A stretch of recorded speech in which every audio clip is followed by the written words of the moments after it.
This segment brought to you by Hope Cancer Care of Nevada, offering state-of-the-art cancer treatment in Pahrump. A little hope goes a long way.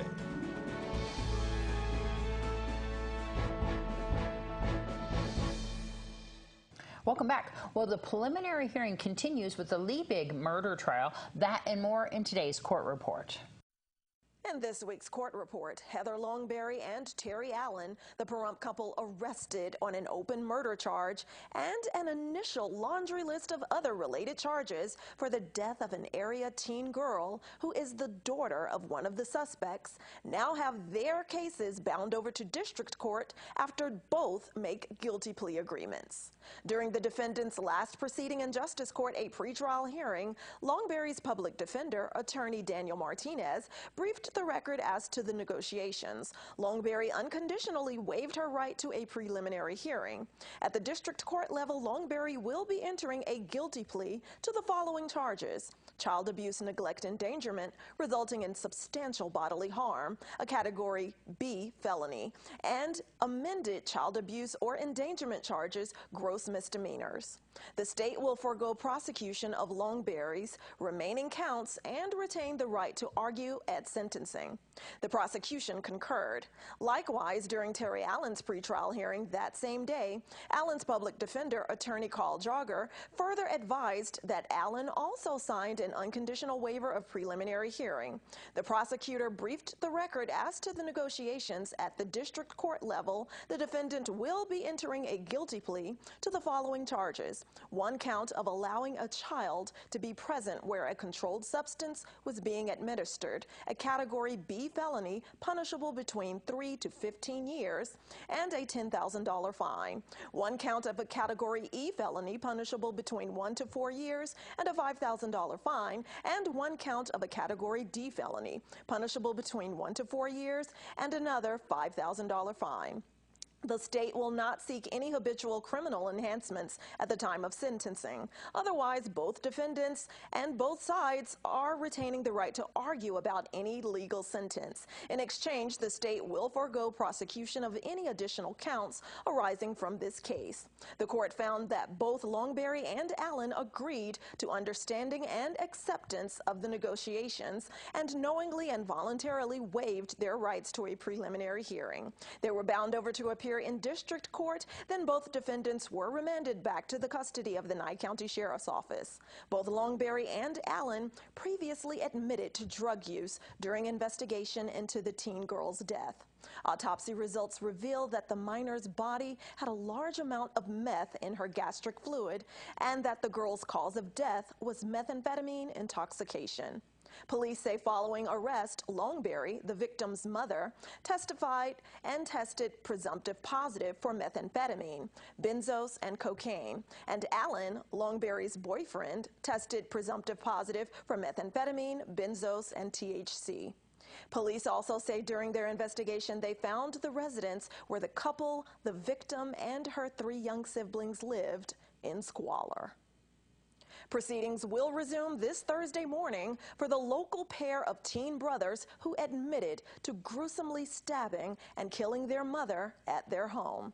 In a brief recap of the first 2 days of Dakota Saldivar and Michael Wilson's preliminary hearing, which began Thursday afternoon and resumed Friday morning in Justice Court, testimony began with an emotional stirring from both suspects' grandmother, Donna Liebig, who is the elderly mother of the deceased victim, Dawn Liebig.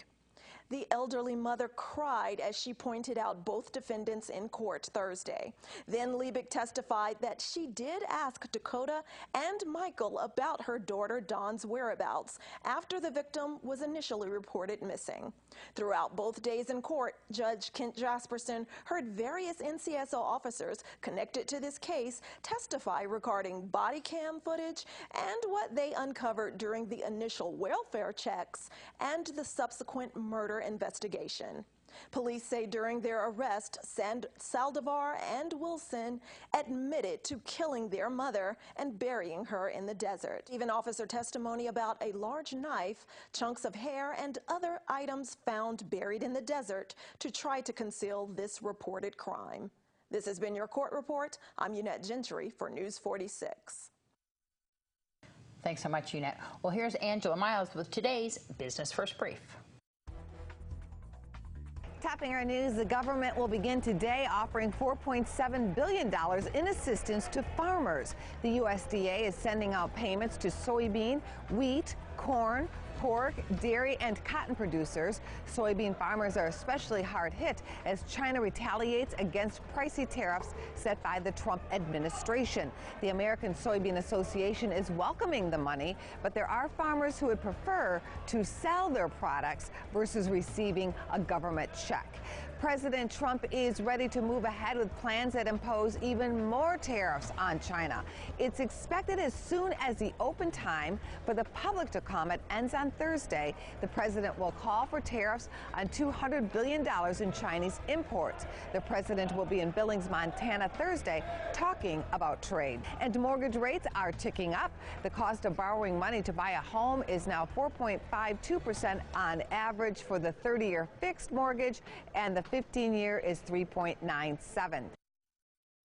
Thanks, Angela. Now some local news regarding loyal friends looking out for the Wilson Road fire victims. They pitched in by selling lemonade over the weekend. The cause of that fire, which destroyed 3 manufactured homes, is undetermined, according to Chief Scott Lewis.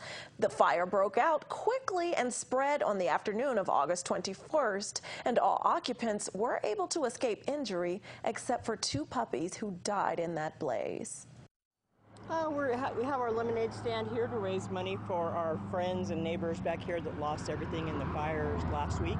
Java Junkies donated all the cups and lids and ice to us, and Walmart donated a $50 Walmart gift card to buy all the lemonade supplies.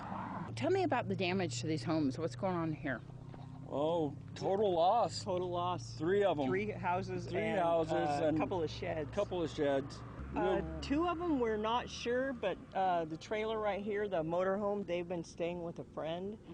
The lady that lived in the far trailer is an elderly, disabled lady, and she lost everything, so we're trying to help her.